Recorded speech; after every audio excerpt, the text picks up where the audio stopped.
জামালের টার্গেট, সেই হামজার হেডার, হামজার গোল। ব্রেভ নিউ বাংলাদেশ, সেই বাংলাদেশে হামজার গোল এবং এই স্টেডিয়াম এখন ফেটে পড়ছে। ফ্রন্ট পার্টটা দিয়ে তিনি আলটিমেটলি ট্রাইটা করেছিলেন। ফাহমিদুল এখনো তার কন্ট্রোলে, সেখান থেকে সাদ, এবং এই দুজনের মধ্যে বেশ কিছু পাসিং কিন্তু আমরা দেখছি এই ম্যাচের শুরু থেকেই। বাংলাদেশি পায়ে বলটা রাখছে, যেটা এক্সপেক্টেড ছিল বাংলাদেশের কাছ থেকে। জামাল, আরো একবার কাজেম শাহ ছিল তার টার্গেট। তবে জামাল ভুঁইয়াকে ম্যাচের এই মোমেন্টের ভেতরে আমরা বক্সের ভেতরে দুবার স্থান নিতে দেখলাম। সেটা হয়তো আতসুশি নাকামুরা, জাপানিজ কোচ ভুটানের, তাকে কিছুটা হলেও চাপে ফেলবে।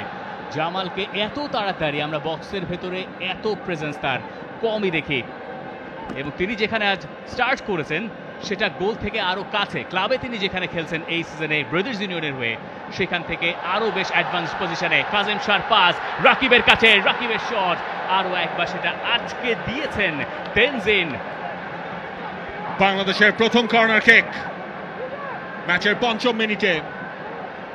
এই সেট পিসের প্র্যাকটিসটা বাংলাদেশ কেমন করেছে সেটার প্রথম পরীক্ষা আজকের ম্যাচটায়। এবং জামাল ভুঁইয়া তিনি যাচ্ছেন, কাজেম শাহ সেই বিউটিফুল একটা সাপ্লাই, রাকিব ঢুকেও পড়েছিলেন, তার সেই শটটা ব্লক হয়েছে। জামাল, সেখানে বাংলাদেশের সেন্টার ব্যাকে যেমন স্থান নিয়েছেন হামজা চৌধুরীও। জামালের টার্গেট, সেই হামজার হেডার, হামজার গোল। ব্রেভ নিউ বাংলাদেশ, সেই বাংলাদেশে হামজার গোল এবং এই স্টেডিয়াম এখন ফেটে পড়ছে। দেশের মাটিতে প্রথম ম্যাচেই হামজা দেখালেন কিভাবে গোল করতে হয়। সমর্থকদের যেই ভালোবাসা, সেই ভালোবাসার প্রতিদান দেওয়া শুরু করলেন হামজা চৌধুরী প্রথম মিনিটেই।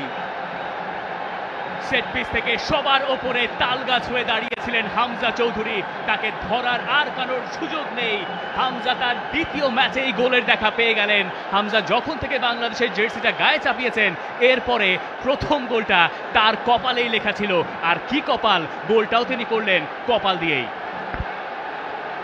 পারফেক্ট স্টার্ট হামজা চৌধুরীর জন্য, একেবারে সেট আপটাও গেছে। হামজা লাফিয়ে উঠেছিলেন এবং সেখান থেকে যে ফিনিশিংটা দরকার ছিল সেটাই করেছেন হামজা চৌধুরী। গোলকিপারের ঠিক পাশ দিয়ে, গোল লাইনের সামনে কেউ কোনো ডিফেন্ডার ছিলেন না, সেই সুযোগটাই হামজা চৌধুরী কাজে লাগিয়েছেন শতভাগ।